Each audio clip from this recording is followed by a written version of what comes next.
Hi everyone, let's start. Sum 134.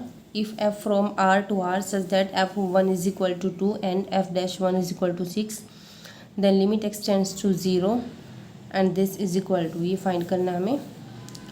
So first of all हमने limit apply करके देखा तो 1 इन्फिनिटी है, अनडिफाइंड फॉर्म है. तो इसके लिए हमारे पास एक फॉर्मूला है, यूज़ करते हैं हम कि अगर 1 इन्फिनिटी हो तब क्या करते हैं. देखो ये होता है हमारे पास limit extends to 0 1 plus lambda x, यानी कि 1 के प्लस में जो भी वैल्यू एक्स के साथ लैम्डा एक्स है raise to the power 1 by x हो तो वो क्या होती है e raise to the power lambda. और ये कैसे होती है e raise to the power lambda, कैसे आते हैं देखो इसको हम इसके इक्वल राइट करते हैं. E raise to the power limit extends to infinity lambda x into 1 by x. तो x x cancel, e raise to the power lambda बचा ना, तो डायरेक्ट इसको राइट कर देते हैं. अब हमारे पास सिर्फ ये टर्म्स थी तो इस फॉर्म का बनाने के लिए हमने इसको 1 प्लस किया और 1 माइनस किया. और एक चीज़ और है कि x टेंड्स टू 0, इसमें पुट करने से ना ये क्या 0 बनना चाहिए तभी ये होल्ड करेगी ट्रिक. अब ये 1 प्लस दिस इज बन गया लैम्डा एक्स, लैम्डा और एक्स का फंक्शन है.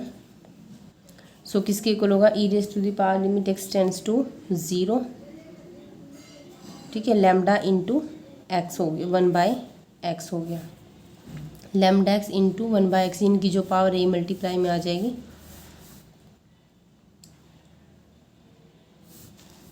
उसके बाद हमने जो लिमिट अप्लाई करी तो उसके बाद भी e raise to the power 0 by 0 form आ रही है. फिर से एलो हॉस्पिटल रूल लगाएंगे तो इसका क्या बन जाएगा F dash 1 plus x. F of 1 की वैल्यू 2 राइट कर देंगे, 1 की 0, और जो एक्स है उसका देखो इसको बाय में भी राइट कर सकते हैं ना, एक्स का 1 हो जाएगा. उसके बाद लिमिट अप्लाई करते हैं तो क्या आता है एफ डैश 1 बाय 2, और एफ डैश 1 की वैल्यू क्या है 6 है. 6 बाई 2, 2 3 से 6, तो आंसर क्या है e raise to the power 6 है. ठीक है, ये सारा e raise to the power में चला हुआ है. नेक्स्ट है if chords of the hyperbola this are parallel to this then the locus of the mid point of the chord will be. ये हाइपरबोला है, इसकी जो कॉर्ड है इसके मिड पॉइंट है, ठीक है, तो इसकी लोकस इनकी पाथ क्या होगा जो इससे बनेगा पाथ की इक्वेशन. ठीक है, हमारे पास एक रिजल्ट होता है if we know the mid point of chord of hyperbola. अगर हम हाइपरबोला की कॉर्ड का मिड पॉइंट पता है तो इसकी इक्वेशन क्या होती है T is equal to S1. S1 क्या होती है equation of given parabola at point this. Parabola या हाइपरबोला, ठीक है, हाइपरबोला इस पॉइंट पे, ठीक है, जो भी पॉइंट होती है इसका मिड पॉइंट, और टेंजेंट होती है. अब टेंजेंट कैसे निकालते हैं, जिससे हमारे पास इक्वेशन क्या थी 3x² 2y² plus 4x minus 6y है. अब जो भी मिड पॉइंट है हमने h के मानना है, इसको कट करो, ठीक है. वहाँ पे देखो x² है यानी कि 2x है यहाँ पे x इंटू एक्स, तो ax को x की जगह h रखेंगे और y2 है इसको भी 1y हम ले लेंगे, तो 1y को हम k राइट करेंगे जहाँ भी है ना. यहाँ 4x था तो इसको क्या राइट कर सकते हैं 2 तो बाहर ले लो कॉमन, 2 इंटू और 2x को x प्लस एक्स राइट कर देंगे, और यहाँ पे 3 इंटू 2y है ना, 3 बाहर 2y को y प्लस वाई. इस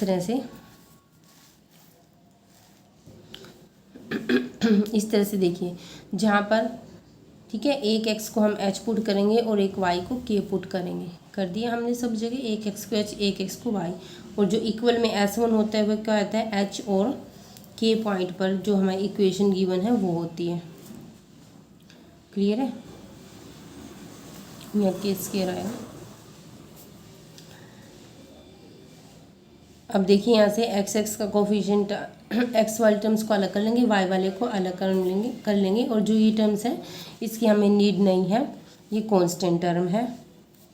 ठीक है, नीड क्यों नहीं है देखो, अब एक कंडीशन गिवन है कि जो कोड है वो किसके पैरेलल है y is equal to 2x line के पैरेलल है. अगर दो लाइन पैरेलल होती हैं तो उनकी स्लोप्स क्या होती है इक्वल होती हैं, और स्लोप क्या निकालते हैं -a/b. तो ये a हो गया और ये b हो गया, तो -a/b, b माइनस है तो माइनस से माइनस कैंसिल, और जो y is equal to m x था, y is equal to 2x, इसकी स्लोप क्या होगी? अगर हम कंपेयर करें y is equal to m x से तो स्लोप क्या होगी? 2। तो दोनों की स्लोप इक्वल है, क्रॉस मल्टीप्लाई करके इसको सोल्व कर लेंगे हम।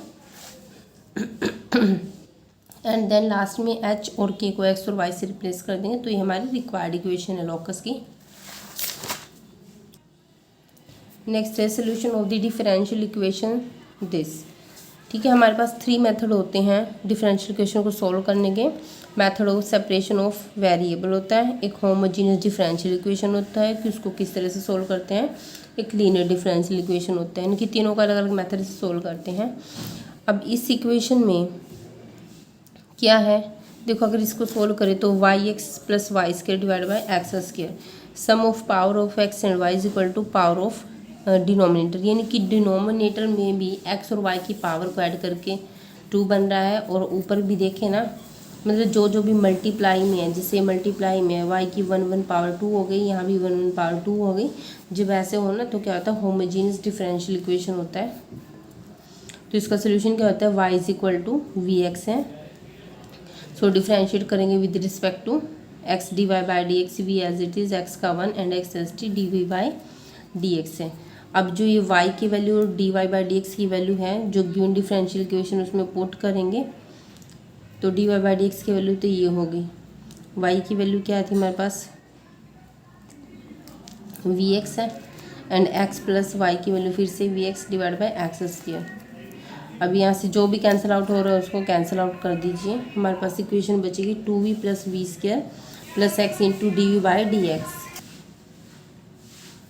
2v प्लस वी स्क्वायर ये आ गया हमारे पास। नौ अब हमें डिफ्रेंशिएट करना है इसको, ठीक है।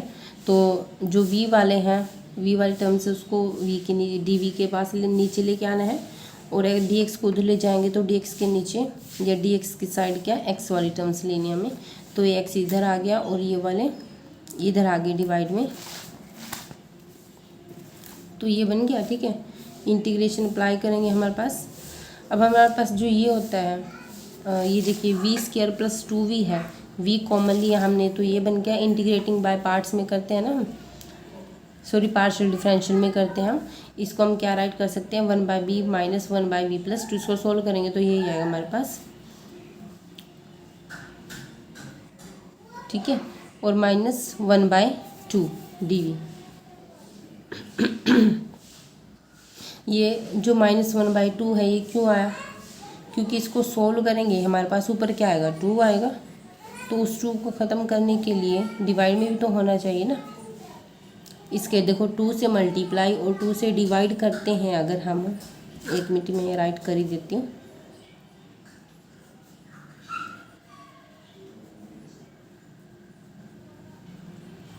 ओके, जब इसको सोल्व करेंगे ना तो हमारे पास ये चीज़ बनेगी। अब बस इसको इंटीग्रेट कर दो, इंटीग्रेट करके जस्ट सोल्व भी करना है इसको, ठीक है। तो हमारे पास ये आंसर आ जाएगा। और लास्ट में आके v की वैल्यू पुट कर देंगे y by x and then solve कर देंगे। और जो ये वाला क्वेश्चन था आई थिंक मैंने करवा दिया था लास्ट वीडियो में, ठीक है। जहाँ भी आपको इंटीग्रेशन 0 टू इन्फिनिटी मिले और e की पावर में कुछ मिले तो वो गामा में जाता है। हाँ जी, हमने ये नहीं करवाया था। सो देखिए इसको, integration 0 to infinity root x e raise to power minus x cube d x, ठीक है। अब देखो ये चीज़ मिल रही है हमें, 0 टू इन्फिनिटी मिल रहा है और ई की पावर में कुछ है, तो एक्स क्यूब को क्या पुट करेंगे t. So 3x square d x is equal to d t है। और यहाँ से लिमिट के लिए हमें x is equal to t raise to power 1/t बन जाएगा। तो हमें रूट एक्स की भी वैल्यू निकालनी थी, तो is equal to t raise to power 1/6, क्योंकि रूट क्या होता है 1/2, दोनों तरफ पावर 1/2 से मल्टीप्लाई किया था इसलिए ये बन गया। सो एक्स स्क्वायर की वैल्यू क्या आ जाएगी, यहाँ स्क्वायर करेंगे तो 2 3 ज़ा 6। 1 मिनट एक्स की वैल्यू ये थी ना, तो 2 अगर टी की वैल्यू 2/3 आ जाएगी हमारी। सारी वैल्यूज़ ना यहाँ पुट कर दो, पुट करने के बाद हमारे पास ये आएगा रिलेशन, ठीक है। और अभी बताया है मैंने कि जो क्वेश्चन कहाँ चले जाते हैं, गामा की फॉर्म में चला जाता है। तो ये वैल्यू अब किसके इक्वल होगी, देखो 1/3 है, और जो ये वाली चीज़ है इसको हम क्या राइट करेंगे, गामा ऑफ 1/2, और गामा ऑफ 1/2 किसके इक्वल होता है? पाई के इक्वल। ओके, रूट पाई ये रिजल्ट है हमारे पास। और देखो ये बता भी रखा है मैंने आपको, गामा जेड जो हमारे पीछे आए थे ना इक्वेशन। नेक्स्ट है 138, integration 0 to π/2 mod of this value. अब मोड की वैल्यू है तो उसको कैसे राइट कर सकते हैं? देखो x माइनस π/4 है, तो अगर x less than equal to π/4 है तो माइनस के साइन ऑफ दिस आएगा, एंड x ग्रेटर देन π/4 है तो ये आएगा। तो हम इसको ब्रेक कर सकते हैं ना, जो ये वाली दे रखे है इसने fx 0 to π/4 and π/4 to π/2। So 0 to π/4 में क्या आ जाएगा? नेगेटिव आ जाएगा, और π/4 to π/2 में ये आ जाएगा हमारे पास। बस दोनों को इंटीग्रेट करना है एंड देन वैल्यू पुट करनी है, और सोल्व करके हमारे पास आंसर ये आ जाएगा 2 - √2। 139 बिल्कुल आसान है। ठीक है, जो डिवाइड में x है इसको इसके नीचे राइट कर देंगे, तो ये बन जाएगा 1 + 1/x। अब आपको दिख रहा है x का डेरिवेटिव क्या होता है? 1 log x का 1/x। फंक्शन इंटू डेरिवेटिव है तो इसको t पुट कर लेंगे, तो इसके ये क्या हो जाएगा? dt। तो क्या बन जाएगा? इंटीग्रेशन t², डेरिवेटिव करो। ठीक है, this is our answer. That's all for today.